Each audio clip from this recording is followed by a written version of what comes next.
স্বামীকে নিজের দিকে ফিরিয়ে আনার হালাল আমল, যে আমলটা করলে ইনশাআল্লাহ আপনার স্বামী আপনার দিকে আবার ফিরে আসবে। এই যে স্বামী স্ত্রীর মাঝে অকারণে দূরত্ব তৈরি হয়ে যায়, কথা কম হয়ে যায়, ভালোবাসা কমে যায়, এমনকি ছোট ছোট বিষয় নিয়ে ঝগড়াও সৃষ্টি হয়ে যায়। অকারণে, কোনো কারণ নাই, কারণ ছাড়াই স্বামী স্ত্রীর মাঝে এক প্রকারের মন মালিন্যতা তৈরি হয়, কথা কম হয়, ভালোবাসাটা কমে যায়, মায়া মোহাব্বতটা কমে যায়। এমনকি ছোট ছোট বিষয় যেইগুলা নিয়ে কখনো ঝগড়া হওয়ার কথা না, সেইগুলা নিয়ে এখন ঝগড়া হয়ে যায়।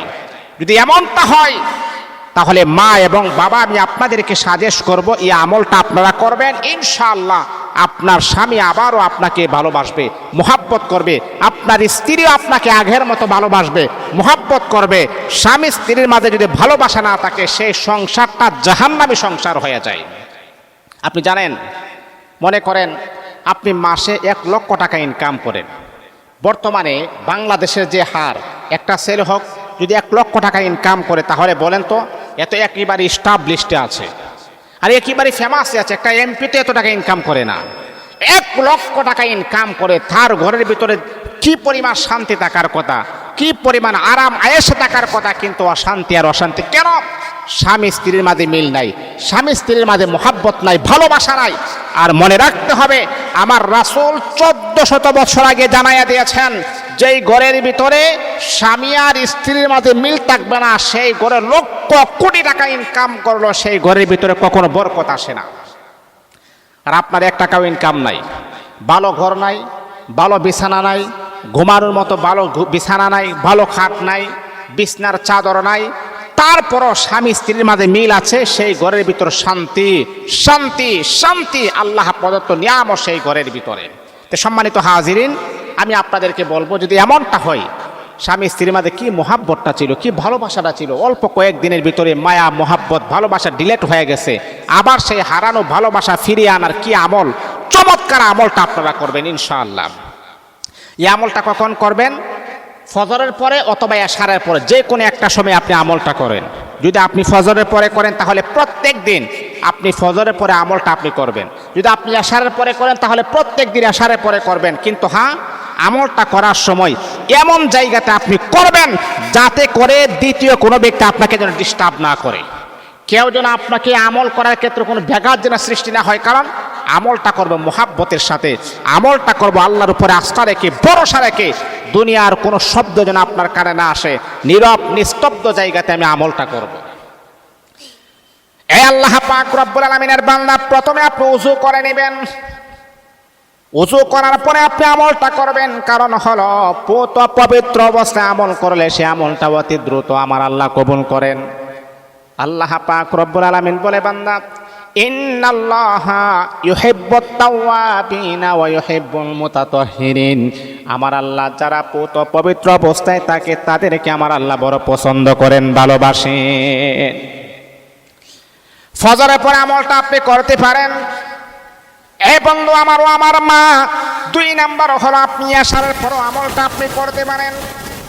যদি আপনি দেখেন আপনার স্বামী আপনাকে আগের মতো মোহাব্বত করেন, আগের মতো আপনাকে ভালোবাসে না, তাহলে আপনি আমলটা আপনি করবেন।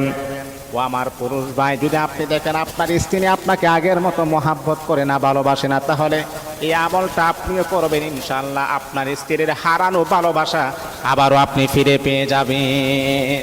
তাহলে কি করবেন? প্রথমে আপনি 11 বার দুরূদ ইব্রাহিম আপনি পড়বেন, যেটা আমরা নামাজে পড়ি। আল্লাহুম্মা সাল্লি আলা মুহাম্মাদি ওয়া আলা আলি মুহাম্মাদ কামা সাল্লাইতা আলা ইব্রাহিম ওয়া আলা আলি ইব্রাহিম ইন্নাকা হামিদুম মাজিদ। আল্লাহুম্মা বারিক আলা মুহাম্মাদি ওয়া আলা আলি মুহাম্মাদ কামা বারাকতা আলা ইব্রাহিম ওয়া আলা আলি ইব্রাহিম ইন্নাকা হামিদুম মাজিদ। এই দুরূদ ইব্রাহিম আপনি 11 বার পড়বেন। 11 বার কমপ্লিট হওয়ার পরে, হে আমার যুবক ভাই, আমার বোন, তারপরে আপনি ইস্তেগফার আপনি 11 বার পড়বেন।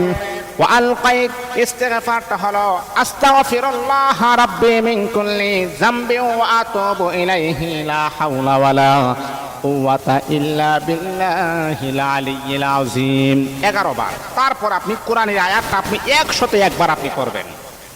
ওয়া আলকাইতু আলাইকা মাহাব্বাতাম মিন্নি ওয়া লিতুসনা আলা আইনি, একবার।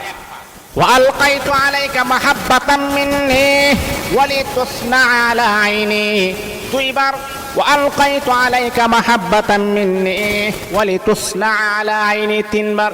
এমন করে করে আপনি 101 বার আপনি পড়বেন। 101 বার পড়ার পরে আপনি আপনার স্বামীর জন্য আবারও দুরূদ শরীফ, আবার ইস্তেগফার আপনি পড়ার পরে স্বামীর জন্য দোয়া করবেন, আল্লাহ আবার স্বামীর অন্তরটাকে নরম করে দাও, আবার স্বামী আমার প্রতি মায়া মোহাব্বত ভালোবাসা যেন কাজ করে তার অন্তরের ভিতরে এমন করে দাও। রব্বুল আলামিন আমার স্বামীকে তুমি আবার আগের মতো ফিরাইয়া দাও। ও বন্ধু আমার, আপনি আপনার স্ত্রীর জন্য দোয়া করবেন, আল্লাহ আবার স্ত্রী আমাকে আগে যেই পরিমাণ মোহাব্বত করতো, যেই পরিমাণ ভালোবাসতো, আমার স্ত্রীর অন্তরে আমার প্রতি মোহাব্বত ভালোবাসা তুমি জাগ্রত করে দাও।